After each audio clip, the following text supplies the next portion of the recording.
களங்கிடும் மகனே வருவாயா, இயேசு அழைக்கின்றார். கண்ணீர் துடைப்பார், மார்போடு சேர்ப்பார், மாறாது அன்பு நம் இயேசு.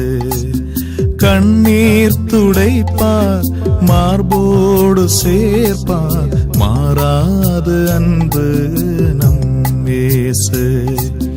களங்கிடும் மகனே வருவாயா, இயேசு அழைக்கின்றார்.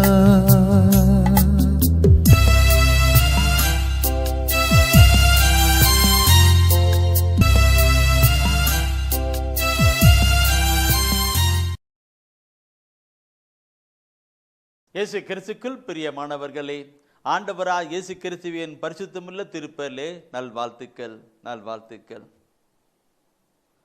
அன்பானவர்களே, இந்த விடுதலை நிகழ்ச்சியை பார்த்து கொண்டிருக்கிற உங்கள் அனைவரிடமும் என் தாழ்மையான ஒரு வேண்டுகோள் என்ன? எங்களுக்காக ஜெபியுங்கள். உங்கள் ஜெபங்களிலே எங்களை நினைவு கூறுங்கள். கடவுள் எங்களை பயன்படுத்தி கொண்டிருக்கிறார். இன்னுமாக அதிகமாக பயன்படுத்தப்பட வேண்டும். அதற்காக நீங்கள் ஜெபியுங்கள். இதுக்கு எத்தனையோ பொருளாதாரம் தேவைப்படுகிறது. ஒவ்வொரு இதிலும் பார்க்கிறோம். இந்த சகோதரர், இந்த குடும்பத்தார் இந்த பண உதவியை காணிக்கை தந்து இந்த செய்தியை வெளியிடுவதற்கு உதவி செய்திருக்கிறான்னு சொல்லுகிறோம். எனவே அப்படி உங்களுடைய உள்ளத்திலே தோன்றப்பட வேண்டும். அப்படி தோன்றினால் எங்களோடு கூட தொடர்பு கொள்ளுங்கள். இந்த ஊழியத்தை தாங்கக்கூடிய நல்ல உள்ளங்களை ஆண்டவர் தரும்படியாக அவர் செஞ்சுதான் இருக்கிறாரு. அவருடைய குரல் ஒலிக்கு செவி கொடுக்கிற மக்களாக, அவருடைய குரல் ஒலிக்கு செவி கொடுக்கிற மக்கள் கடந்து வரணும்னு ஜெபியுங்கள். இந்த ஊழியத்தின் தேவையெல்லாம் சந்திக்கப்பட வேண்டும். முதலாவது, நாங்கள் இன்னும் அதிகமாக செயல்பட வேண்டும். இரண்டாவது, ஊழியத்தின் தேவை சந்திக்கப்படும். மூன்றாவது, சேர்க்கிற கருத்துக்கள், இந்த செய்தியை எல்லா மக்களும் பார்க்க வேண்டும், பார்க்க வேண்டும். அதுக்காக நீ ஜெபம் பண்ணுங்க. ஒருவேளை அவங்களுடைய குடும்பத்தில் அவர்கள் இந்த மாலை 7 மணி முதல் 7:30 மணி வருகின்ற செய்தியை அவங்க பார்க்க முடியாத நிலையில் இருந்தாங்க, யூடியூப்பில் போட்டு அவங்க பார்க்கலாம். யூடியூப்பில் போட்டு பார்க்கும்படியாக அங்கே செய்யலாம். நீங்கள் யூடியூப்பில் பிரதர் செல்வநாதன் போட்டோன்னாக்க இந்த மதா டிவியில் போகிற செய்தியெல்லாம் அங்கே போட்டு வந்து செய்தி கொடுக்கப்படுற செய்தியெல்லாம் போட்டு வருகிறேன், பார்க்கலாம். இப்பொழுது நாம் ஆண்டவர் சமூகத்தில் ஒப்புக்கொடுக்கலாம். நேற்று தினத்தில் செய்தியை கேட்ட சில சகோதர சகோதரிகளுடைய உள்ளத்திலே ஒரு பற்றுறுதி வந்திருக்கும்னு நினைக்கிறேன். எனக்குள் அப்படிப்பட்ட தூயாவில் பாரப்பட்டேன். நானும் சகோதரரும் பாரத்தோடு கூட கடந்து செல்பட்டோம். இதெல்லாம் என் ஆண்டவர் பார்த்து கொண்டிருக்கிறார். அழுது புலம்பி ஜெபித்து கொண்டிருக்கிறோம். எப்பொழுதும் ஒப்புக்கொடுக்கலாம். இணைவோம், ஒரு மனமாய் ஜெபிப்போம். நேசிக்கிற அன்பின் ஆண்டவர், இதோ உம்முடைய பரிசுத்த திருப்பெயரிலே நாங்கள் கூடியிருக்கிறோம். அப்பா, உம்முடைய வார்த்தையை கேட்பதற்காக ஆவலோடு கூட அமர்ந்து இருக்கிறோம். ஆண்டவரே, எங்கள் உள்ளத்தின் உணர்வுகளையும் ஏக்கங்களையும் ஆய்ந்து அறிகிறவரே, நீர் எங்களோடு கூட பேசும். மரியாள் நல்ல பங்கை தேர்ந்து கொண்டது போல நாங்களும் நல்ல பங்கை தேர்ந்து கொள்ளும்படியாக அமர்ந்திருக்கிறோம். அப்பா, நீர் எங்களோடு கூட பேசும். உம்முடைய வார்த்தை எங்களுக்கு வாழ்வும் விடுதலையும் ஆசீர்வாதமாக கடந்து வரட்டும். ஆண்டவரே, பேசும். உம்முடைய பிள்ளைகள் கேட்கிறோம். ஆமீன், ஆமீன். பிரியமானவர்களே, நேற்று தினத்திலே இறை ஆட்சியை பற்றி உங்களோடு கூட நான் கொஞ்சம் கொடுத்தேன். தூய ஆவியிலே உணர்த்தப்பட்டு கொடுத்தேன். இறையாட்சி வளரப்படும், வளரப்படும். இறை ஆட்சி வளர வேண்டும். அப்படி என்றால் எந்தெந்த அளவுக்கு? முதலாவது நாம் தேடப்பட வேண்டும். தேடணும்னாக்க எப்படி? அதை அறிஞ்சாதானே அவங்க தேடுவாங்க. அதுக்கு அறிவிக்கணும். ரெண்டாவது ஜெபிக்கணும்னாக்க அந்த அந்த இறையரசனுடைய மாட்சிமின் காரியங்களை வாழ்க்கையில் கொண்டு வருகிற பொழுது தான் அவர் ஜெபிக்க முடியும். சாதாரண நிலையிலே ஜெபிக்க முடியாது. அப்படியே ஜெபம் ஆண்டவர் இயேசு கற்றுக் கொடுத்தாரு ஜெபம். அந்த ஜெபத்தை நாம் சொல்லுகிற பொழுது ஏதோ உதட்டல் அளவில் போயிட்டு இருப்போம். உதட்டல் அளவே மற்ற இதில் ஏசியா புத்தர் சொல்ல 28ஆம் அதிகாரத்திலே ஏசியா 28:19 சொல்லுவாங்க. நாங்கள் சொல்லுவாங்க, இந்த மக்கள் உதட்டினால் என்னை போட்டுகிறார்கள், புகழுகிறார்கள், அவருடைய உள்ளமோ என்னை விட்டு தொலைவில் இருக்குன்னு சொல்லுவார். அதே போல அதே கருத்தை ஆண்டவராக இயேசு கிறிஸ்து மத்தேயு நற்செய்தியிலே 18ஆம் அதிகாரத்தில் 5 சொல்வார். அவர் என்ன சொல்வார்னாக்க, இந்த மக்கள் உதட்டினால் போட்டுகிறார்கள், மனனம் செய்ததை சொல்லிக் கொண்டிருக்கிறார்கள், அவர்கள் உதட்டினால் போட்டுகிறார்கள், மனனம் செய்து சொல்லிக் கொண்டிருக்கிறார்கள், அது என்னை வெளிப்படுது வீண் என்று இயேசு சொல்லுகிறார். அங்கே என்று கேட்டார். கருத்துக்களை நாம் உள்ளத்தின் ஆழத்தில் இருத்தி நாம் ஜெபிக்கணும். ஆண்டவர் இயேசு கருத்துக்கள் ஜெபத்தை நாம் சொல்லுகிற பொழுது, ஆண்டவரே உமது அரசு வருகே என்று சொல்லுகிற பொழுது கண்களுக்கு புலப்படாத அந்த ஆட்சி, கண்களுக்கு புலப்படாத ஆட்சி, இந்த உலகப்பிரமான நிலை வருகின்ற ஆட்சி அல்ல என்று சொல்லுகிற அந்த ஆட்சி தூய ஆவிக்குள் நமக்குள் வருகிற பொழுது, அந்த ஆட்சி நம்மை செய்கிற பொழுது மற்ற எல்லாம் போயிடும். அதைத்தான் அங்கே சொல்லுகிறார். நான் கடவுளுடைய ஆவியை கொண்டு நான் பேயை, பிசாசை, தீய ஆவியை ஓட்டுகிறேன் என்றால் அங்கே ஆட்சி வந்துவிட்டது என்று சொல்லுகிறார். வந்துவிட்டது சொல்லுகிறார். இந்த நிலை உலகமெங்கும் அறிவிக்க கடந்து வரணும். இல்லைங்களா? கடந்து வரணும். இந்த ஆட்சி வருகிற பொழுது அவர் இந்த ஆட்சி, இந்த கடவுளுடைய ஆவியை கொண்டு கடவுளுடைய ஆவியை கொண்டு பேய்களை ஓட்டுகிறேன் என்றால் அங்கே கடவுளுடைய ஆட்சி வந்து விட்டதலா என்று மத்தேயு 12:27 சொல்லுகிறார் அல்லவா? இந்த கருத்தை 2 கொரிந்தியரிலே 3ஆம் அதிகாரத்திலே 17வது வசனத்தை நீ படிக்கிற பொழுது அங்கு இன்னும் அழகான சொல்லப்பட்டிருக்கிற வார்த்தை உண்டு. இங்கே ஆண்டவர் என்பது தூய ஆவியாரை குறிக்கிறது. தூய ஆவியாரை குறிக்கிறது. ஆண்டவரின் ஆவியார் இருக்கும் இடத்தில், ஆண்டவருடைய ஆவியார் இருக்கும் இடத்தில் விடுதலை உண்டு. அப்போ ஆவியானவர் வந்தனாக்க ஆட்டோமேட்டிக்கா விடுதலை உண்டு. பொல்லாத பிசாசிலிருந்து அந்த விடுதலை உண்டு. அவர் அவர் ஆட்சி வந்தனாக்க அந்த ஆட்சி வந்தனாக்க அந்த ஆவியை வந்துச்சுனாக்க விடுதலை உண்டு. நாங்க இதை சொல்லுகிற பொழுது நான் ஒரு பாட்டு இப்போ ஞாபகம் வருகிறது. கட்டப்பட்ட மனிதர் எல்லாம் கட்டவிழ்க்கப்பட வேண்டும், காயப்பட்ட மனிதர் எல்லாம் கல்வாரி வர வேண்டும், கர்த்தர் உம்மை காண வேண்டும். தேவா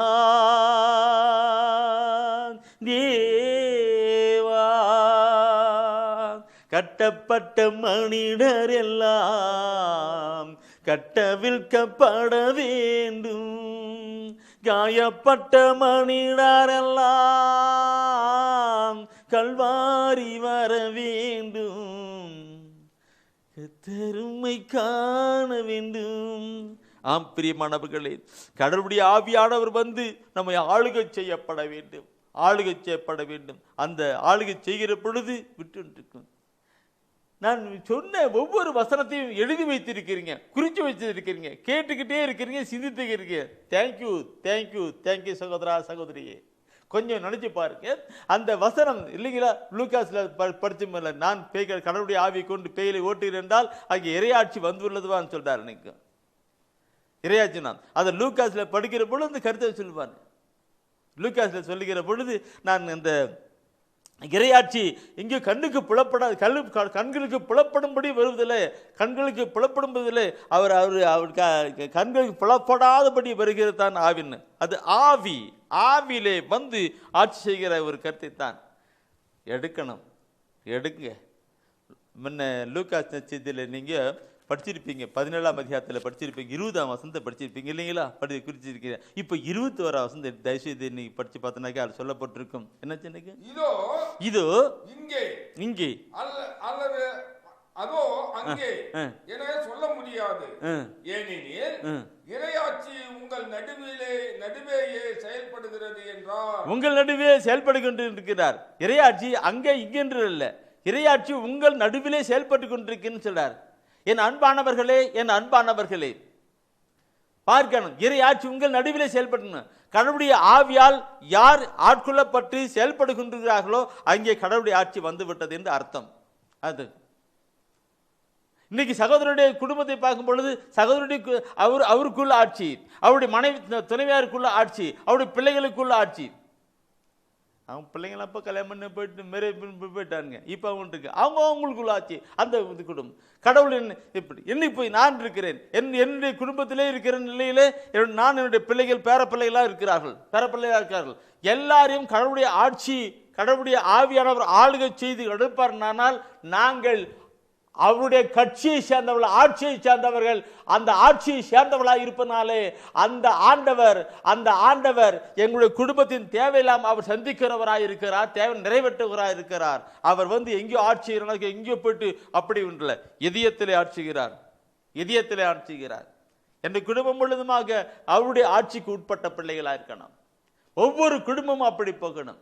செய்தியை கேட்டுக்கொண்டிருக்கிற ஒவ்வொருடைய குடும்பத்திலும் கடவுளுடைய ஆவியானவர்கள் என்ன. நம்ம உதாரணமா தமிழகம் வைக்கிற பொழுது தருமபுரி மாவட்டத்தை இந்த கட்சி ஆட்சிகிறது. அப்படி இல்லை, இந்த கட்சி ஆட்சிகிறது தருமபுரி இல்லை, அச்சாட்சி இல்லை, இந்த குடும்பத்தை அவர் ஆட்சி செய்கிறார். அதனால்தான் அவர் சொல்லுகிற பொழுது அவர் இன்னும் இறையாட்சி உங்கள் நடுவே செயல்பட்டு கொண்டிருக்கிறது, இங்கே அங்கே இல்லை, உங்கள் நடுவே செயல்பட்டு கொண்டிருக்கிறதுன்னு சொல்லுகிறார். இந்த ஆட்சி எல்லா இடத்துல வரணும். இன்னைக்கு நம்முடைய மக்கள் மத்தியிலே பல்லவத்தில் இருக்கிற விண்ணகத்தில் இருக்கிற தந்தையே நம்முடைய ஆட்சி வருகேன்னு சொல்லுகிறார்களே, அவர்களிலே இன்னும் கூட அதிகமாக இல்லை, இன்னும் அதிகமாக இல்லை. பெண்ணுலகில் இருக்கிற எங்கள் தந்தையே முது பெயர் துவேதனை போட்ட பிறகு நம்முடைய ஆட்சி வருகை என்று சொல்கிறார்களே, அவருடையக்குள்ளாக இன்னும் கூட அந்த ஆட்சி செயல்படவில்லை என்பது உண்மை. ஆட்சி வருகிறது என்றால் எல்லா தீய காரியங்களும் போய்விடணும்.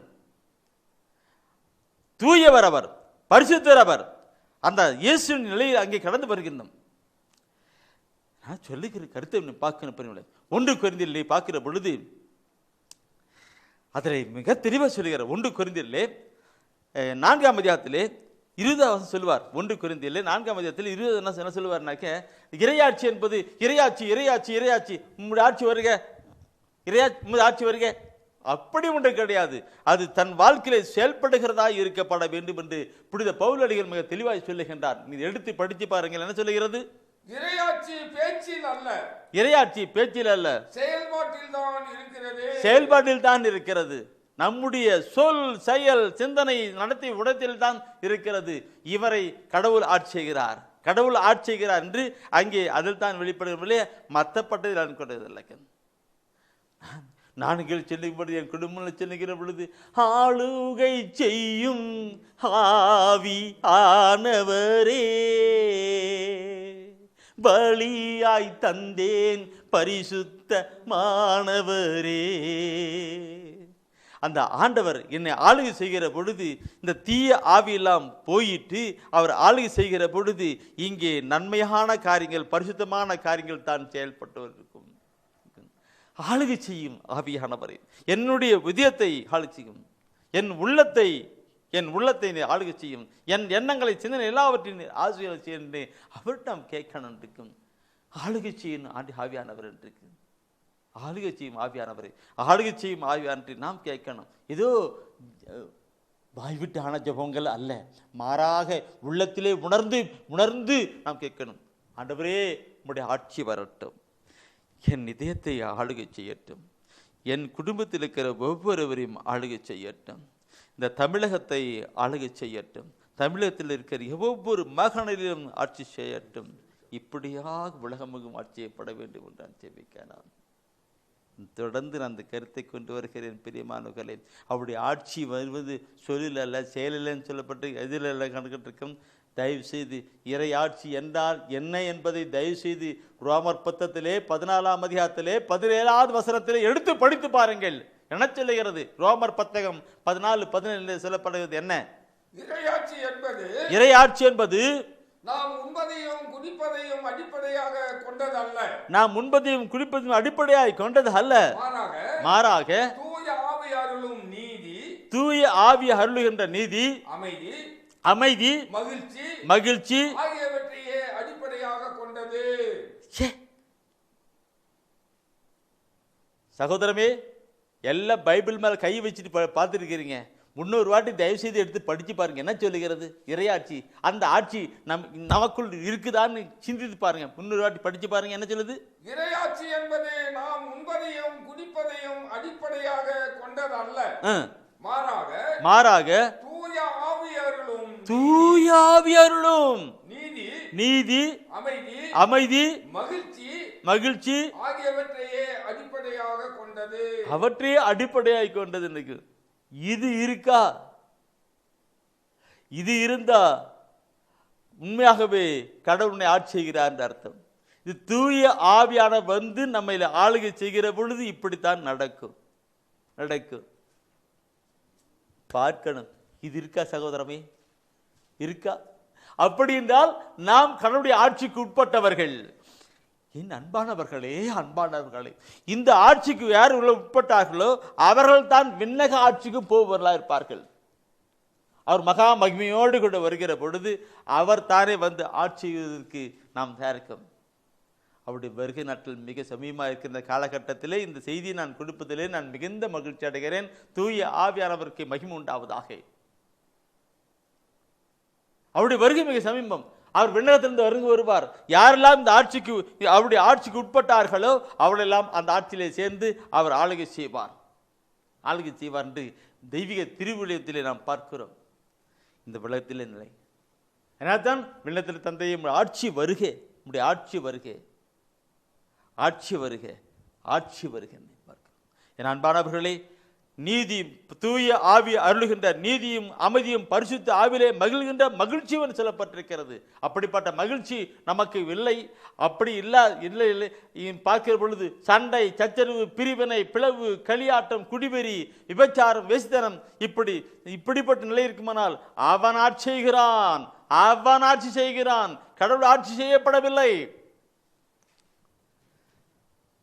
இறையாட்சி வருகை என்று நாம் ஜெபிக்கிறோமே, இறையாட்சி நம்மை ஆட்கொண்டுதா, செயல்பட்டு கொண்டிருக்கிறதா? சிந்திக்கணும். ஜெபிக்கும்படி நாம் இயேசு கற்றுக் கொடுக்க ஜெபிக்கணும் சொன்னார். இந்த திருவிடம் தான் என்னது இருக்கும்? மத்தியில் பார்க்கும்போது அவர் சொல்லுவார் இல்லைங்களா, முதலாவது கடவுளையும் கடவுளுடைய அரசையும் அதற்கு ஏற்படும் தேடு, மற்றதெல்லாம் உனக்கு சேர்த்து கொடுக்கப்படும் சொன்னாரே. தெரியல. அந்த நிலையை நான் பார்க்கிற பொழுது நிறைய கருத்துக்கள் நான் சொல்ல வேண்டியதாக இருக்கிறது. நீ பார்க்கணும் பிரியமானவர்களே, பாரம் எனக்கு அதிகமாக போச்சு. நான் சொன்னல, சண்டை, சச்சரவு, பிரிவினை, பிளவு, குடிவெறி, களியாட்டம் இப்படிப்பட்ட ஆவி நம்மை ஆட்சி செய்து கொண்டிருக்கிறதா, இல்லது நீதியும் அமைதியும் பரிசுத்தாவிலே மகிழ்கின்ற காரியம் வந்து கொண்டிருக்கிறதா என்று நாம் பார்க்கிற பொழுது நம்முடைய சமூகம், இந்த உலகம் எப்படி?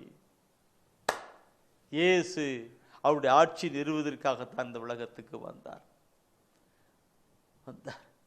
அவருடைய ஆட்சி கடந்து வர செயல்பட தான் வந்தார். அது அவர் தேடுங்க, ஜெபிங்க சொல்லி கொடுத்தார். பாரப்படுகிறேன். உலகமெல்லாம் மீட்படைய பாடுகள் பட்டீரையா. இந்த தவக்காலத்தில் அழுது புலம்புகிறேன். ஜீவனை கொடுத்தார் எனக்கு. என் அன்பானவர்களே, ஆட்சி வரணும்.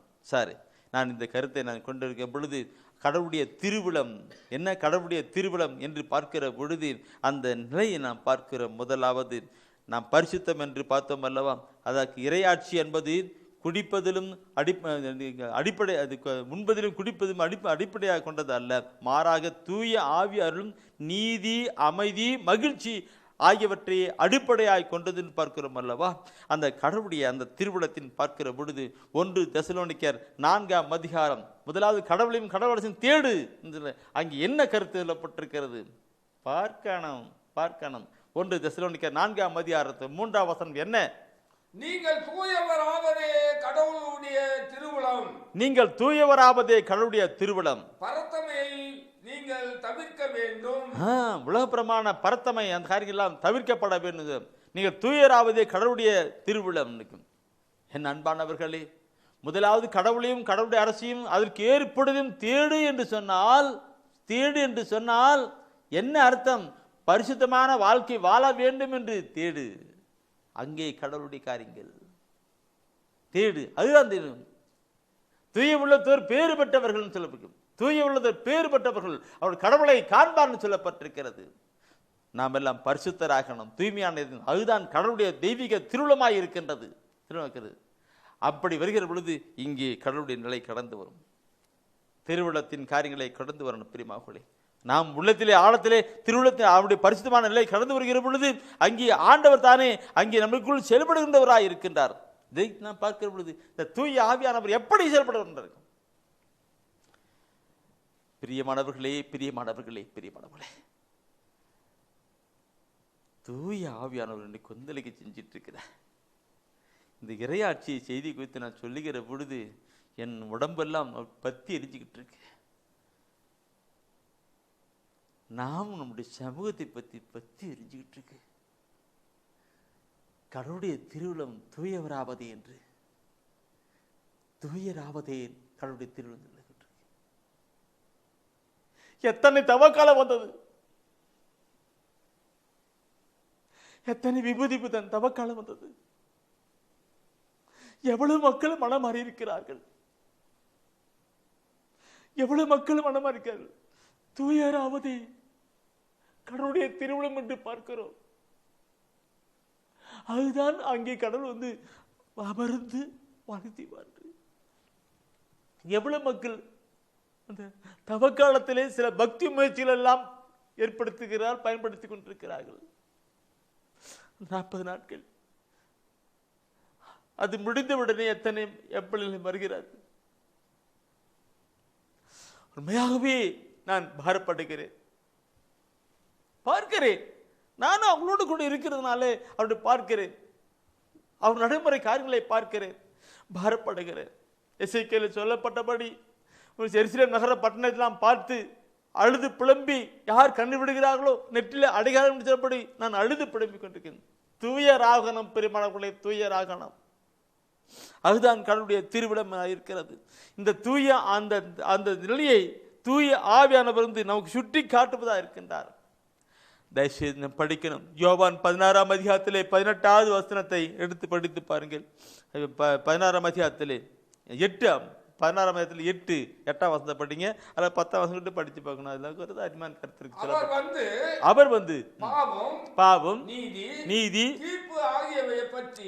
தீர்ப்பு ஆகியவற்றை பற்றி உலகினர் கொண்டுள்ள கருத்துக்கள் தவறானவை என எடுத்து காட்டுவார். நீதி பற்றிய அவர்கள் கருத்து தவறானது. ஏனெனில் நான் தந்தையிடம் செல்கிறேன், நீங்களும் என்னை காண மாட்டீர்கள். பார்க்கணும் பிரியமார்களே, நீங்க என்ன சொல்ற கருத்து நீ இங்க என்ன இருக்கும், எனக்கு துயரம் எனக்கு கடவுள் இருக்கு. இறை ஆட்சி என்பது கடவுள் தன் தூய் ஆவே அழுகின்ற நீதி, அமைதி, மகிழ்ச்சி. நீதி, அமைதி, மகிழ்ச்சி. அந்த நீதி என்ற நிலையை பார்க்கும்போது தூய ஆவியானவர் வந்து எப்படி பாவத்தை குறித்தும் நீதியை குறித்தும் தீர்ப்பை குறித்தும் சுட்டி காட்டுவார். இந்த உலகில் கொண்டிருக்கிற கருத்துக்கள் தவறானதை சுட்டி காட்டுவார். இறையாட்சி என்பது உண்பதிலும் குடிப்பதிலும் அல்ல, மாறாக தூய ஆவி அருளுகின்ற நீதி, அமைதி, மகிழ்ச்சியுமே அடிப்படையாக கொண்ட அமைதி. நீதி என்று பார்க்கிற பொழுது அந்த நீதி எப்படி வருகிறது? நீதி எப்படி வருது? அங்க சொல்லப்பட்டிருக்க பிரியமானவர்களே, யோவானிலே 16ஆம் அதிகாரத்திலே 8ஆம் வசனத்தையும் 10ஆம் வசனம் படித்தோம். என்ன சொல்லப்பட்டிருக்கு? அவர் வந்த பின் நீதியை குறித்தும் தீர்ப்பை குறித்தும் அங்கே அவர் சுட்டி, பாவத்தை குறித்தும் நீதியை குறித்தும் தீர்ப்பை குறித்தும் சுட்டி காட்டுவார் என்று. தீர்ப்பு நீதியை பற்றி தெரியும். அவர் வந்த பின் யார்? தூய ஆவியானவர், ஆட்சி செலுத்துகின்ற அந்த ஆவியானவர் உள்ளத்திலே வந்து ஆளு சிம்மாசனமாக வைத்து, ராஜாதி ராஜா சிங்காசனமாக வைத்து அந்த சிங்காசனத்திலே அமர்ந்து ஆளுகை செய்கின்ற அந்த ஆட்சியாளர் வருகிற பொழுது, அந்த ஆவியானவர் வருகிற பொழுது அவர் எப்படி சொல்லி வருவார்? பாவத்தை குறித்தும் நீதி குறித்தும் தீர்ப்பை குறித்தும் சுட்டி காட்டுவார். நீதி நீதி என்று நான் சொல்லுகிற பொழுது என் அன்பானவர்களே, இந்த உலகப்புறமான நீதி அல்ல. ஆண்டு சொல்வார், பயிர் சொல்லப்பட்டிருக்கு, நான் வாசிட்டு இருக்கிறோம். அவன் அடித்தா நான் அடித்தேன், அவன் திட்டினா நான் திட்டினேன், அவன் திருமணத்துக்கு வரல நான் போகல, அவன் டெத்துக்கு வரவில்லை, நான் அவன் டெத்துக்கு போல, இறந்து திரும்பி போறேன் இல்லைங்களா? அவன் கேஸ் கொடுத்தான், நான் கேஸ் கொடுத்தேன். இப்படிதான் இருக்கிறோம். ஆனால் ஆண்டவர் சொல்லுகிறார், நீ அன்புக்குள்ளே அன்பு கொண்டா அதனால என்ன பையன்? எல்லா மக்களும் அன்பு கொண்டாங்களே. மாறாக நீ செய்ய வேண்டியது உன் துன்புறுத்திற்காக நீ செபி, அவர்களுக்காக நீ செபி, அவர்களிடம் அன்பு கூறு. இதுதான் தெய்வ நீதி. உன்னை ஒரு கணத்தில் அறைந்தால் மறு கணத்தையும் காட்டு. உன் உள்ளாடை மேலாடை எடுத்துக்கிறா, உள்ளாடை கொடுக்க நீ கொண்டு வா. இப்படி செய்வதற்கு தான் தெய்வ நீதி. நான் கேஸ் கொடுத்தேன். இப்படிப்பட்ட நிலையை அப்படி சொல்ல நான் நினைச்சேன். இப்படிப்பட்ட நிலை எங்கே வருகிறதோ, என்னுடைய வாழ்க்கையில் வருகிறதோ, அப்போ அங்கே கடவுள் ஆட்சி செய்கிறார், இறை ஆட்சி செய்கிறது. உன்னை துன்புறுத்தாதபடி அவருக்காக ஜெபிக்கிறதிலும், அவருக்கு அன்பு செய்கிறதிலும், அவருக்கு உதவி செய்கிறதிலும் அப்படி வருகிற பொழுதுதான் தெய்வ நீதி. இந்த இப்படிப்பட்ட ஒரு நீதி, தெய்வ நீதி இந்த உலகத்திலே வருமானால் எப்படி இருக்கும்? ஒவ்வொரு மனிதனுக்குள்ளும் இப்படி செயல்பட்டால் எப்படி இருக்கும்? எங்கேயாவது சண்டை வருங்களா? சச்சரவு வருங்களா? பிரிவு வருங்களா?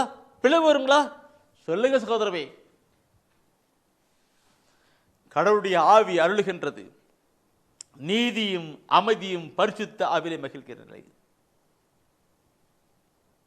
இந்த நிகழ்ச்சியை தான் ஆண்டவர் சொல்லுகிறார். நீதி, அந்த அப்படிப்பட்ட ஒரு நீதி வர வேண்டும் என்று. என் நண்பர்களை பற்றி நான் சொல்லணும், நிறைய சொல்லணும். ஆனால் என் உள்ள நிலைக்கு நிலைய போக முடியாது. முதலாவது பார்க்கிற பொழுது தூய் ஆவி அருளுகின்ற நீதி, அமைதி, மகிழ்ச்சி. நீதி பற்றி சொல்லுன்னா கொஞ்சம் சுருக்க சொல்லிட்டேன். அடுத்து அமைதியை பற்றி நான் சொல்லுகிறேன். பெரியமானை பார்க்கலாம். அமைதியை பற்றி நான் பார்க்கிற பொழுது யோவான் நற்செய்தியிலே 14ஆம் அதிகாரத்திலே 27வது வசனம் சொல்லப்பட்டிருக்கிற வார்த்தை தான், அமைதியை உங்களுக்கு விட்டு செல்கிறேன், அமைதியை உங்களுக்கு விட்டு செல்லுகிறேன், என் அமைதியையே உங்களுக்கு அளிக்கிறேன். நான் உங்களுக்கு தருகின்ற அமைதி உலகம் தரும் அமைதி போன்றது அல்ல, உலகம் தரும் அமைதியை போன்றது அல்ல. நீங்கள் உள்ளம் கலங்க வேண்டாம், மருள வேண்டாம். பாருங்க, நான் உங்களுக்கு அருளும் தரும் அமைதி உலகம் தரும் அமைதி போன்றது அல்ல சொல்லு. நான் உங்களுக்கு தருகின்ற அமைதி இந்த உலகம் தருகிற அமைதி போன்றது அல்ல. இதை நான் சொல்லுகிற பொழுது ஒரு சாட்சியத்தை அல்ல, என் நடந்த ஒரு நிகழ்வை உங்களுக்கு சொல்லுகிறேன். நான் ஒரு நாள் ஒரு வீட்டுக்கு அழைக்கப்பட்டிருந்தேன். அந்த வீட்டுக்கு நான் போனேன். அந்த வீட்டுக்கு நான் போகிற பொழுது பெரிய பணக்காரர் வீடு. பணக்காரன்னா அவ்வளோ பெரிய பணக்கார, எனக்கு தெரியும், அவ்வளோ தெரியல. அப்பன்னு பிறகு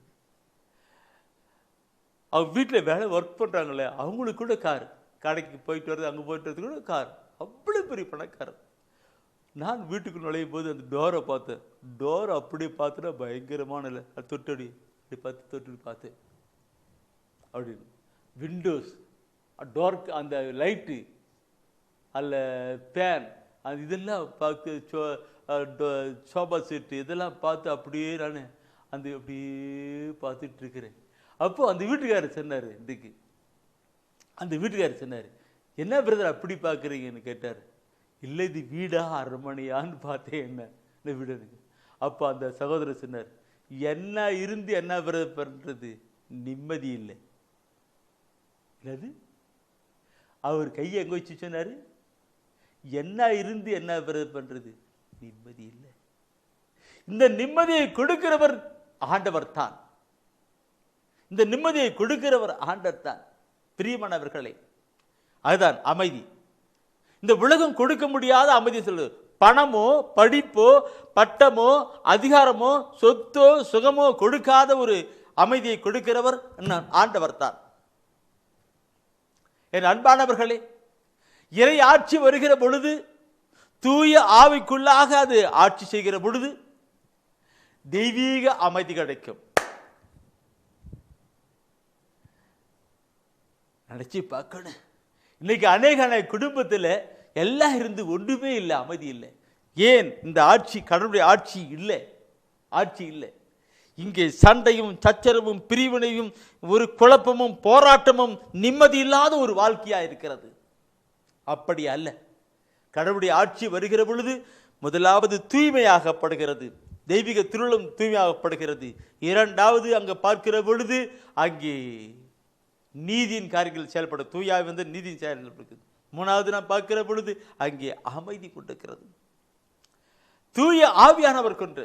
இன்னைக்கு நாம் பார்க்கிறோம் பிரியமானவர்களே, ஆவிக்குரிய கனிகள் என்று நீ பார்க்கிற பொழுது ஆவியானவர் என்னுடைய வாழ்க்கையில வந்து செயல்படுகிற கனியை நான் பார்க்கிற பொழுது அது சொல்லப்பட்டிருக்கும்.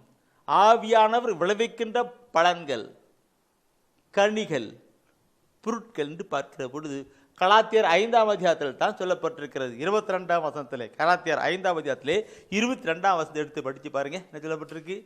தூய ஆவியின் கனியோ, தூய ஆவியின் கனியோ அன்பு, அன்பு, மகிழ்ச்சி, மகிழ்ச்சி, அமைதி, அமைதி, பொறுமை, பொறுமை, பரிவு, பரிவு, நன்னயம், நன்னயம், நம்பிக்கை, நம்பிக்கை, கனிவு, கனிவு, தன்னடக்கம் என்பவை ஆகும். தன் அடக்கம் என்பவை ஆகும். தூய ஆவியானவர் எனக்குள் வருகிற பொழுது அங்கே நிலையில அப்படியே மகிழ்ச்சி போய்கிட்டு இருக்கிறதா? என்ன சொல்றீங்க? ஆளுகை செய்கின்றவர் இங்கே வந்து ஆளுகை செய்கிற பொழுது நம்முடைய சொல், நம்முடைய செயல், நம்முடைய நடத்தை எல்லாம் கடந்து வருகிற பொழுது அங்கே ஒரு தெய்வீகமான ஒரு அமைதியும் காரியங்களாகவும் வெளிப்படுகிறது. அன்பானவர்களே, அன்பானவர்களே, பைபிளில் சொல்லப்பட்டிருக்கு, கனிகளை கொண்டு மரத்தை அறிந்து கொள்ளுங்கன்னு.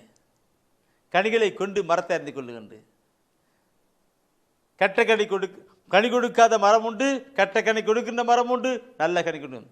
நல்ல கனி கொடுக்கின்ற மரங்களாக நாம் வாழ்கிற பொழுது அது கடவுளுடைய ஆட்சி செய்கின்ற ஒரு நிலையாக இருக்கின்றது. அங்கே தெய்வீகமான ஒரு அமைதி கிடைக்கும், தெய்வீகமான ஒரு அமைதி கிடைக்கும் என்று பார்க்கணும்.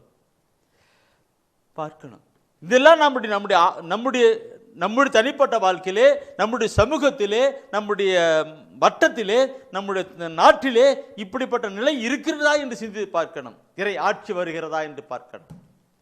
என்ன நாம் ஜெபிக்கிறோம், என்ன இறையாட்சி தேடுகிறோம் பார்க்கணும். சரி, அடுத்த ஒரு கருத்தை நான் சொல்லுகிறேன்.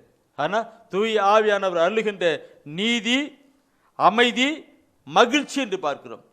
இதுவே தூயாவின் நாம் இறையாட்சி என்பது உண்பதிலோ குடிப்பதிலோ உடுத்துவதிலோ அல்ல, மாறாக தூய ஆவி அருளுகின்ற நீதி, அமைதி, மகிழ்ச்சி. நீதி என்று பார்க்கிற பொழுது நான் சொன்னேன், அமைதி என்று சொல்லிப்பா அப்படி சொன்னேன். அடுத்தது மகிழ்ச்சி என்று பார்க்கிறோம். இந்த மகிழ்ச்சி என்று பார்க்கிற பொழுது இன்னைக்கு எல்லாருக்கும் மகிழ்ச்சி என்கிற காரியங்கள் நிறைய வாழ்க்கையில் இல்லை. அகத்தின் அழகு முகத்திலே தெளிவும் சொல்வார்கள். எல்லாம் அழுது புலம்பிக்கிட்டு இருப்பார். தன்னுடைய மகனை குறித்து, மகளை குறித்து, கணவனை குறித்து, மனைவியை குறித்து, வருங்காலத்தை குறித்து, நோய்களை குறித்து, வியாதியை குறித்து பல நிலையிலே அழுது புலம்பிக் கொண்டிருப்பார்கள். இப்படி இருக்க முடியாது. அவருடைய ஆட்சி வந்தால் இப்படிப்பட்ட நிலை இருக்கவே இருக்காது.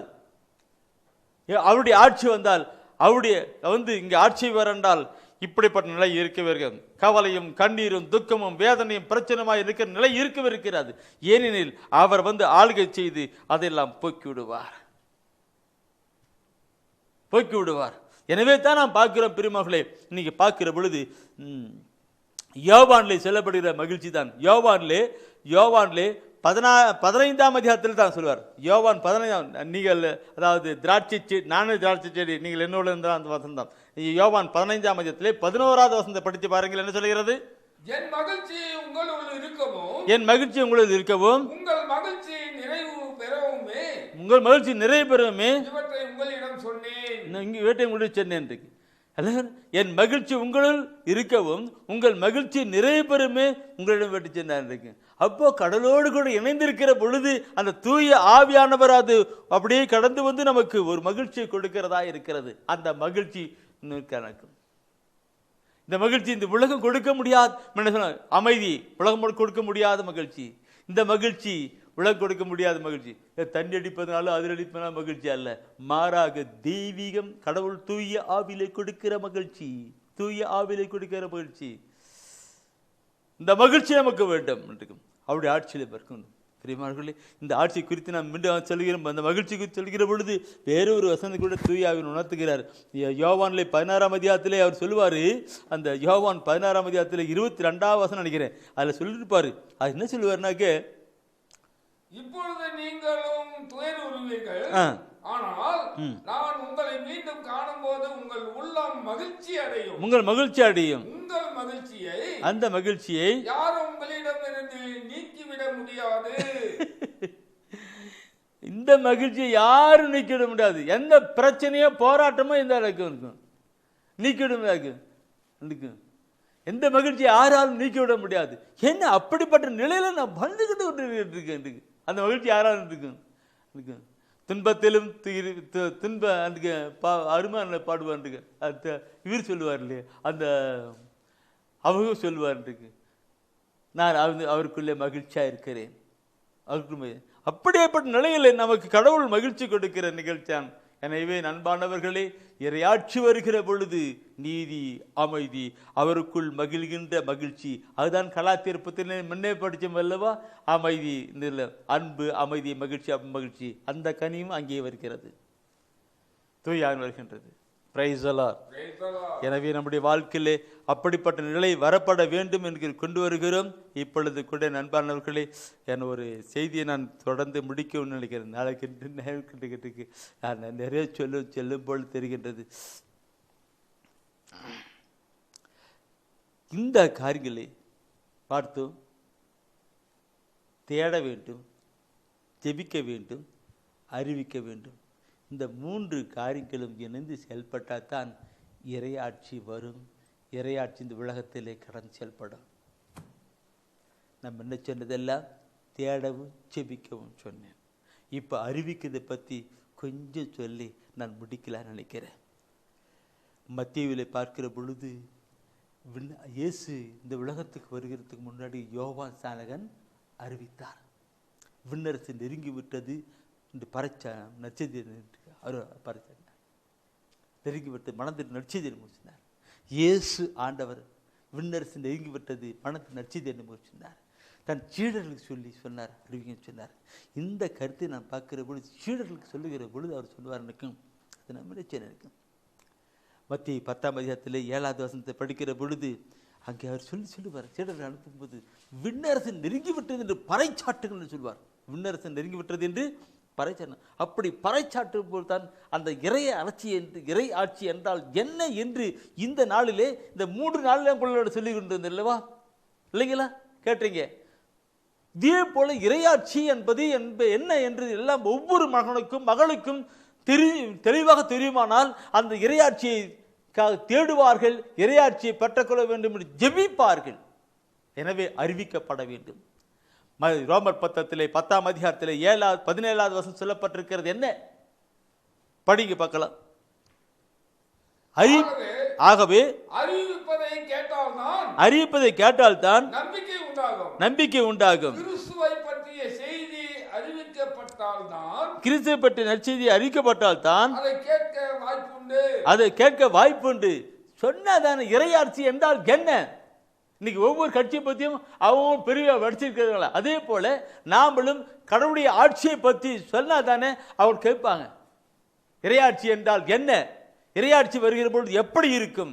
இறையாட்சி வருகிற பொழுது அவருடைய வாழ்க்கை எப்படி இருக்கும் என்று நாம் சொல்லிக் கொடுத்தால் அவர்கள் தேடுவார்கள், ஜெயிப்பார்கள், அதில் கடந்து வருவார்கள். எனவே அறிவிக்கப்பட வேண்டும் என்று சொல்லுகிறார். இந்த கருத்தை நான் சொல்லுகிற பொழுது, நான் நற்செய்தி அறிவிக்கவில்லை, புனித பவுல் சொல்லுங்கள், நற்செய்தி அறிவிக்கவில்லை ஐயோ கேடு என்று சொல்வார். நற்செய்தி அறிவிக்க இப்படிப்பட்ட காரியத்தை நான் செய்யவில்லை என்றால் ஐயோ கேடு சொல்லுவார்.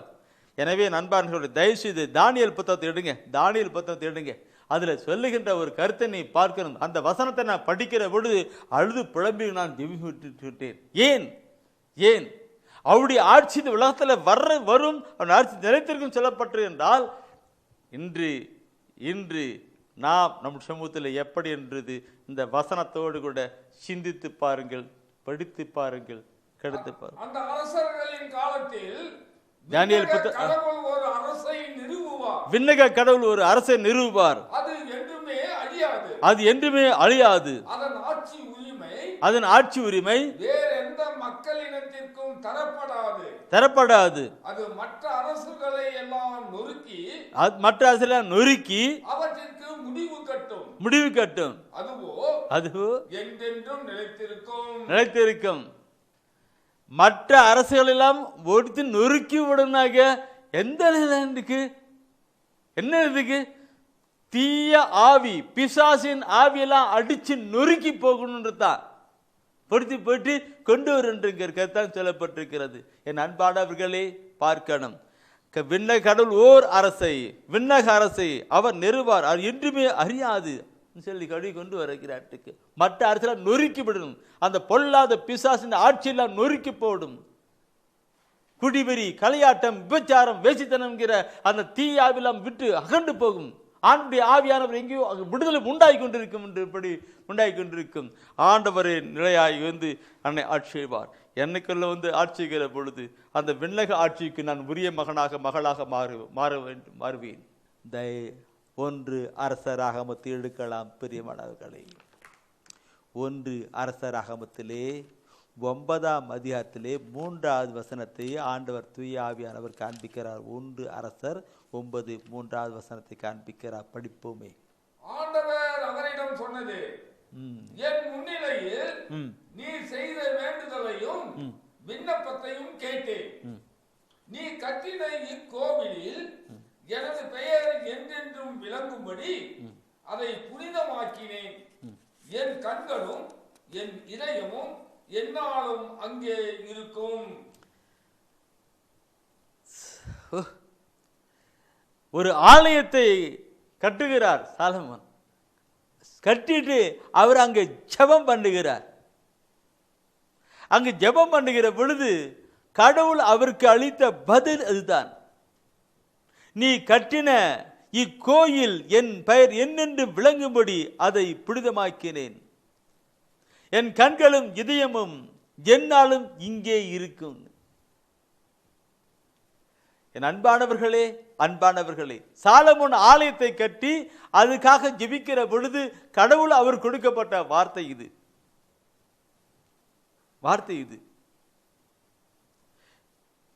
அந்த ஆலயத்தில் இருந்து ஜெபிக்கிற ஜெபத்தை ஆண்டவர் கேட்பான். இன்று நான் பார்க்கிறோம். ஆலயம் என்பது மக்கள் கூடுகின்ற இடம், ஒன்று கூடுகிற இடம். அந்த ஒன்று கூடி அங்கே மன்றாட்டுகளை ஏறெடுக்கின்ற இடம் இது ஆலயம். பொதுநிலையிலே கொண்டு இணைந்து அங்கே ஜெபிக்கிற ஒரு ஜெபம் தான் ஆலயமாக இருக்கிறது. நான் அதிகமாக சொல்ல தேவையில்லை. ஏனென்றால் நாம் ஒவ்வொருவருமே அதை வாழ்க்கையிலே அனுபவித்துக் கொண்டு தான் இருக்கிறோம். அன்று சாலமோன் கட்டிய ஆலயத்திலே அவர் அப்படிப்பட்ட வார்த்தை சொன்னார். இன்று நாம் சொல்லுகின்ற அந்த ஆலயத்திலே கூட அப்படிப்பட்ட நிலைதான் ஆண்டவர் சொல்லுகிறார். இதை புனிதமாக்கினேன், என் கண்களும் என் இதயமும் என்னாலும் இங்கே இருக்கும் என்று சொல்லிக் கொண்டிருக்கிறார். அந்த ஆலயத்தில் நாம் கூடி ஜெபிக்கிற பொழுது, ஒன்றாய் கூடி ஜெபிக்கிற பொழுது நம்முடைய ஜெபங்கள் கேட்கப்பட்டதாக, ஆணுடைய பார்வையில் இருக்கிறதாக, நம் ஜெபம் கேட்கப்பட்டதாக, அது ஆசீர்வதிக்கதாக இருக்கிறது. அந்த வார்த்தை 1 அரசராகமத்திலே படித்தோம் அல்லவா? நீங்க அதே இதிலே அந்த அரசராகமும் அந்த குறிப்பேடு என்றெல்லாம் ஒரே தான் இருக்கும். 2 குறிப்பேடிலே 7ஆம் அதிகாரத்திலே 15ஆம் வசனத்தை நீ படிப்பில்லையானால், 7ஆம் அதிகாரத்திலே 2 குறிப்பேடிலே 7ஆம் அதிகாரத்திலே 15ஆம் வசனம் படிப்பில்லையானால் அதிலே ஆண்டவர் அங்கே குறிப்பிடுவது என்ன? இவ்விடத்தில் எழுப்பப்படுகின்ற வேண்டுதல்களை என் கருணை கண்கொண்டு நோக்கி கவனத்தோடு கூட செய்யப்படிப்பேன் என்றார். என் அன்பானவர்களே, நான் பார்க்கணும், நம்முடைய ஆலயத்திலே அங்கே நற்கருணை வைக்கப்பட்டிருக்கிறது. நற்கருணை இல்லாத ஒரு ஆலயம் இல்லை. அசுவலத்தில் இருக்கலாம். நற்கருணை எல்லா ஆலயத்திலும் வைக்கப்பட்டிருக்கிறது. அங்கே அந்த ஆலயத்தை புனிதப்படுத்தி தான் அந்த இடத்துல அங்கே வைக்கப்பட்டிருக்கிறது. அப்படிப்பட்ட இடத்திலே ஆண்டவருடைய பிரசன்னம் எப்படி இருக்கும் என்பதை நீங்கள் சிந்தித்து பாருங்கள். இங்கே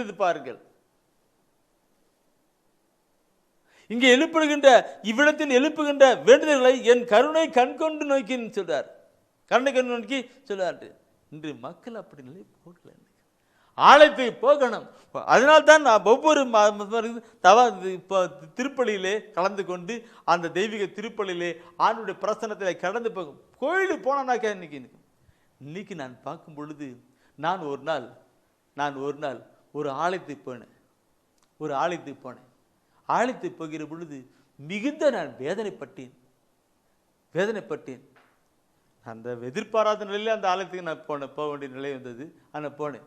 போகிற பொழுது நான் அன்பானவர்களே, நான் அந்த திருப்பலி ஆரம்பிக்கிறாங்க அல்லவா, அதுக்கு முன்னாடி தான் போனேன். கொஞ்சம் லேட் ஆகி போச்சு. நான் அதாவது திருப்பலி நிலை கொண்டுட்டு நான் கோயிலிலே இடம் இல்லை, வெளியே தான் உட்காந்து கொண்டிருந்தேன். வெளியே உட்காந்து கொண்டு இடம் இல்லாது சேர் போட்ட கொஞ்சம் பேர் இருந்தாங்க, நான் உட்காந்துருந்தேன். திருப்பலி ஆரம்பித்து முதல் வாசிக்கிற பொழுது கொஞ்சம் மக்கள் வந்தார்கள். அடுத்தது பாடல், திருப்பாடல். அந்த பாடல் பாடி இது பண்ணும்போது கொஞ்சம் மக்கள் வந்து கொண்டிருந்தார்கள். இரண்டாம் வாசிக்கிற பொழுது கொஞ்சம் மக்கள் வந்து கொண்டிருந்தார்கள். சில மக்கள் இருக்கு அந்த பிரசங்க நேரத்தை கொஞ்சம் பேர் மக்கள் கொண்டு வந்திருந்தார்கள். காணிக்கு பவனின் போது கொஞ்சம் விண்ணப்ப கொஞ்சம் இப்படி பார்க்கும்போது நிறைய மக்கள் பின்னிட்டு வந்து இருந்தார்கள். என் அன்பானவர்களே பார்க்கணும். நான் தெய்வீக திருவிழத்தை ஏன் வாசித்தேன் என்று இப்படி உணர்ந்து பார்க்கிறேன். நானும் ஒரு காலத்தில் அப்படிதான் வாழ்ந்து கொண்டிருந்தேன். என்று அந்த தெய்வீக திருவிழத்தை வாசித்தேனோ அப்பொழுதுதான் அந்த இறைவசன வெளிச்சம் அந்த வெளிச்சத்திலே பார்க்கிற பொழுது என்னுடைய இருள் வாழ்க்கை தெரிகிறது. பார்த்தேன் மக்கள் ஒவ்வொருவரும் அப்படி வந்தார்கள். திருப்பலி வேலையில் நல்லா நடந்துட்டு எல்லா மக்களும் கொஞ்சம் வெளியே போயிருந்தாங்க. சில பேர் உள்ள இடம் இல்லைன்னு வெளியிட்டேன். என் அன்பானவர்களே பார்க்கணும். அவர்கள் வந்தவர்கள் எல்லாம் தெய்வீக திருவிருந்து கொடுக்கிற நேரத்தில் எல்லாருமே எடுத்து போயிட்டாங்க. முதல்ல வந்தவனும் கடைசியில வந்தவர்களும் எல்லாருமே போய் திருவிருந்து எடுத்தார்கள். நான் சொல்லுகிறது நம்முடைய பகுதியில் நடந்து கொண்டிருக்கிறது காரியங்கள் தான் இல்லவா? நடந்ததே நான் கண்டு கொண்டிருக்கேன். தயவுசெய்து நான் படிக்கணும். 1 கொரிந்தியர் எடுங்க. கொரிந்தியர்ல 11ஆம் அதிகாரத்தில் 27 வசனத்தை நீ முதல்ல படிச்சு பாருங்க. அதுல என்ன சொல்லுகிறது? 1 கொரிந்தியர்ல 11ஆம் அதிகாரத்தில் 27வது வசனம் சொல்லுகிறது என்ன? ஆகவே யாராவது தகுதியற்ற நிலையில் இந்த அப்பத்தை உண்டால் அல்லது ஆண்டவரின் கிண்ணத்திலே பருகினால் அவர்கள் ஆண்டுடைய உடலுக்கும் ரத்தத்துக்கும் எதிராக குற்றம் புரிகிறார்கள் சொல்லப்பட்டிருக்கு. ஆண்டுடைய உடலுக்கும் ரத்தத்துக்கும் விரோதமாக குற்றம் புரிகிறார் என்று பார்க்கணும். சொல்லணும். சொல்லுடா என்று சொல்லிவிட்டார். நான் சொல்லிவிட்டேன் இல்லையா? யார் சொல்றேன் தெரியல. நான் சொல்றேன். அந்த தெய்வீக திருவிருந்திலே தகுதியற்ற முறையிலே நாம் பங்கு பெறுகிற பொழுது அங்கே சொல்லப்படுகிறது, அந்த அப்பத்தை உண்டு ரசத்தை குடிப்பான அவர்கள் கிறிஸ்து இயேசுவின் உடலுக்கும் ரத்தத்துக்கும் விரோதமாக பாவம் பண்றானாக்க எப்படி ஆசீர்வாதம் வரும்? எப்படி ஜெபம் கேட்கப்பட்டிருக்கும்? இந்த ஆலயம் பலிப்படம் என்ற செய்தியை நான் இன்னைக்கு ஆலயம் பலிப்பட செய்தியை கொடுக்கிற பொழுது 2வது கருத்து வரும்போது இந்த அவளுக்கு எங்கேயோ போயிட்டுக்கிறேன் தூயானு விரோதமாக பாவம் பண்றான்ட்டுக்கு. என் அன்பானவர்களே, தெய்வீக திருப்பலியில் பார்க்கிற பொழுது முதல் பகுதி குருவானர் நடத்துவார். என்ன நடத்துவார்? இந்த தெய்வீக திருப்பலியிலே தகுதியான முறையிலே நாம் பங்கு பெறும் பொருட்டு நம்முடைய பாவத்தை ஏற்று மனவருந்துவமாக என்று சொல்லி அந்த பாவனிப்பெல்லாம் கொடுப்பார். இதுதான் முதல் பகுதி. இந்த தெய்வீக திருப்பலியிலே தகுதியான முறையிலே நாம் பங்கு பெறும் பொருட்டு நம்முடைய பாவத்தை ஏற்று மனவருந்தோமான்னு சொல்லி அங்கே பாவமன்னிப்பு கொடுப்பார். அதற்கு பின்னாடி யாராவது வந்து அந்த நற்கருணை ஏற்பாளனால், அந்த தெய்வீக திருத்து ஏற்பாளனால் அது தகுதியா சொல்லுங்க சகோதரமே, சொல்லுங்க. அப்படித்தானே போயிட்டு இருக்கு. அவள் கிறிஸ்து உடலுக்கு ரத்தத்துக்கு விரோதமாக பாவம் பண்றான்னு சொல்லப்பட்டிருக்கிறது. விரோதமாக இதை நான் சொல்லுகிற பொழுது தூயான்னு வேற ஒரு கருத்து ஒத்துறார். என் நண்பன் பண்ணி பார்க்கணும். அன்று திருவிருந்து ஆண்டவராக இயேசு கிறிஸ்து தன்னுடைய ஜீவித காலத்திலே இறுதி நாட்களிலே திருவிருந்து ஏற்படுத்தினார். அந்த திருவிருந்து ஏற்படுத்துகிற பொழுது எல்லாரும் உட்கார்ந்து 12 சீடர்கள் உட்கார்ந்து அவர் உணவு கொடுக்கிறார். இது அப்பம் என் ரசம் குடிச்சு கொடுக்கிறார், என் உடல் என்று சார் கொடுக்கிறார். அந்த 12 நபர்களிலே ஒருவர் தகுதியற்ற நிலையில் இருந்தார். யார் அவர்? யூதாஸ். அவருடைய உள்ளத்திலே தகுதி அல்ல, தகுதியற்ற நிலையில் இருந்தார். அந்த அப்பத்தை உண்டு அந்த அப்பத்தை படுகிற பொழுது பைபிளில் சொல்லப்பட்டிருக்கிறது, யூதாசுக்குள் சாத்தான் புகுந்தான் என்று. அப்பத்தை வாங்கிட்டு போகும்போது, அவருடைய உடலை என்று போகும்போது அந்த அப்பத்தை வாங்கும்போது சாத்தான் புகுந்தான் என்று சொல்லப்பட்டிருக்கிறது. அந்த சாத்தான் புகுந்தனாலே என்ன நடந்தது, எப்படி நடந்தது எல்லாம் உங்களுக்கு தெரியும், படித்திருப்பீர்கள் அல்லவா? அவன் விட்டான். என்று நம்முடைய சமூகத்திலே பார்க்கிற பொழுது என்ன நடந்து கொண்டிருக்கிறது? சிந்திக்கணும் பிரியமானவர்களே. தகுதியற்ற முறையில் இருந்தால் கிறிஸ்து இயேசுவின் உடலுக்கு ரத்தத்துக்கு விரோதமாக பாவம் பண்றதுனாலே அங்கே சாத்தான் உள்ளே சாத்தான் புகுந்து நமக்கு எல்லா காரியங்களும் நொடிச்சு கொண்டிருக்கிறார். கிறிஸ்துடைய உடலும் ரத்தத்தையும் எடுக்கிற நாம் தெய்வ பயத்தோடு கூட கடந்து போக வேண்டும் அல்லவா? தகுதியான கடந்து போடுவா? அவர் போர்வை தொடுகிற பொழுது குணமாகிற அற்புதம் நடக்கிறது என்றால் அவருடைய உடலே ரத்தத்தையும் நமக்குள் கொண்டு வரும்போது எத்தனை காரியம் நடந்திருக்கணும்? சிந்திக்கணும் பிரியமாக போலே. ஆலயத்து அது செல்லப்பட்டிருக்கிறது பாருங்க. நான் நீ கட்டின ஆலயத்தில் அவர் சொல்றார், கட்ட கோயில் நான் பிரசித்தி பண்ணிருக்கேன், ஆசீர்வதித்து புனிதமாக படுத்தியிருக்கிறேன். எனவே என் கண்களும் என் இதயமும் எந்நாளும் இங்கே இருக்கும். என் கண்களும் என் இதயம், கண்களும் இதயம் எந்நாளும் இங்கே இருக்க சொல்லுகிறார். அதுதான் சொல்லப்படுது. 2 படிக்கும் பொழுது இவ்விடத்தில் எழுப்பப்படும் எல்லா மன்றாட்டுகளையும் என் கருணை கண் கொண்டு நான் கேட்டு அதை ஆசீர்வதிப்பேன் என்று சொல்லுகின்றார். ஆலயத்து போகிற நம்முடைய கருத்தை பார்க்கணும். அந்த 15ஆம் வசனம் படிச்சிங்க இல்லையன்றைக்கு அடுத்து 16ஆம் வசனம் அங்கே சொல்லப்பட்டிருக்கும். அதில் 2 குறிப்பேடில் 7ஆம் அதிகாரத்தில் 15, 16 படிச்சிங்க. அதில் 16ஆம் வசனம் என் கண்ணும் கருத்தும் இதன் மேல் எந்நாளும் இருக்கும் சொல்கிறார். ஒரு ஆலயத்தில் நாம் போய் நாம் ஜெபிக்கிற பொழுது ஆண்டுடைய பிரசன்னம் இருந்து கொண்டே இருக்கும், பார்த்து கொண்டே இருப்பார். நம் ஜெபம் கேட்கப்பட்டதா இருக்கும். ஜெபிப்போமா? ஆலயத்தில் நாம் நுழைகையிலே புது நினைவுகள் எழுகின்றன. அந்த நினைவுகளின் புது வருகையிலே நம் நெஞ்சங்கள் நிறைகின்றன. ஆலயத்தில் நாம் நுழைகையிலே புது நினைவுகள் எழுகின்றன. அன்பான மகனை பலி கொடுத்த ஆபிரகாம் இங்கே தெரிகின்றார். அன்பான மகனை பலி கொடுத்த ஆபிரகாம் இங்கே தெரிகின்றார். பண்பான ஆட்டினை பலிந்த ஆபேலும் இங்கே தெரிகின்றார். ஆலயத்தில் நாம் நுழைகையிலே புது நினைவுகள் எழுகின்றன.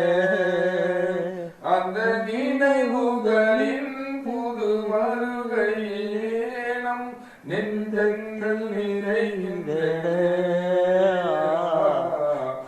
ஆலயத்தில் நாம் நுழைகையிலே புது நினைவுகள் எழுகின்றன. ஆண்டவரே, இதோ இந்த ஆலயத்தின் மேல் என் கண்ணும் கருத்தும் இருக்கும் என்று சொன்னீரே ஆண்டவரே. இதோ நாங்கள் ஆலயத்துக்கு செல்லும் பொழுது ஆண்டவரே உமது கண்ணும் கருத்தும் எங்கள் மேல் இருப்பதற்காய் நன்றி செலுத்துகிறோம் ஆண்டவரே. ஆண்டவரே உம்மை நன்றியோடு உம்மை போற்றுகிறோம் ஆண்டவரே. இந்த அருமையான இறை செய்தி ஆண்டவரே எல்லா மக்களுக்கும் கடந்து செல்வதற்காய் நன்றி செலுத்துகிறோம் ஆண்டவரே. ஆலயத்திலே நாங்கள் செல்லுகிற பொழுது ஆண்டவரே உமது தெய்வீக பிரசன்னம் அங்கு இருப்பதை நாங்கள் கண்டுணர நீர் அருள் புரிந்து கொண்டிருப்பதற்காய் நன்றி செலுத்துகிறோம் ஆண்டவரே.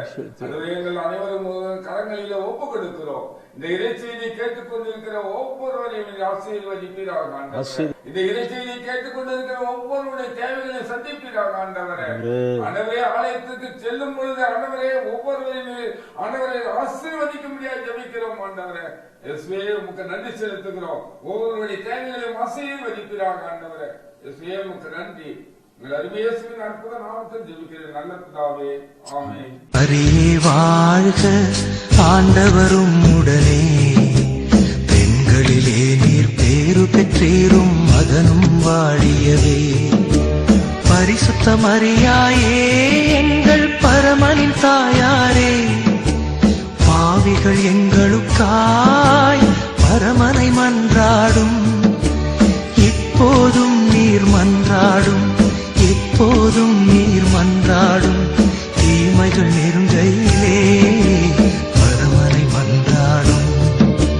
மரணம் வருகையிலே எம்மை தாங்கும் அம்மா.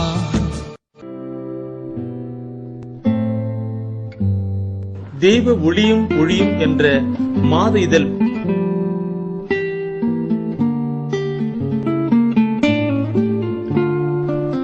எமது டிவைன் ஊழியத்தின் வழியாக வெளியிடப்படும் தெய்வ ஒளியும் ஒளியும் என்ற மாத இதழ் பெற வேண்டும் என்றால் சரியான முகவரியை அனுப்புங்கள். புத்தகங்கள் அனுப்பி வைக்கின்றோம். எங்கள் ஊழியங்களுக்காக ஜீவியுங்கள். ஆண்டவர் உணர்த்துகின்ற காணிக்கையால் தாங்க.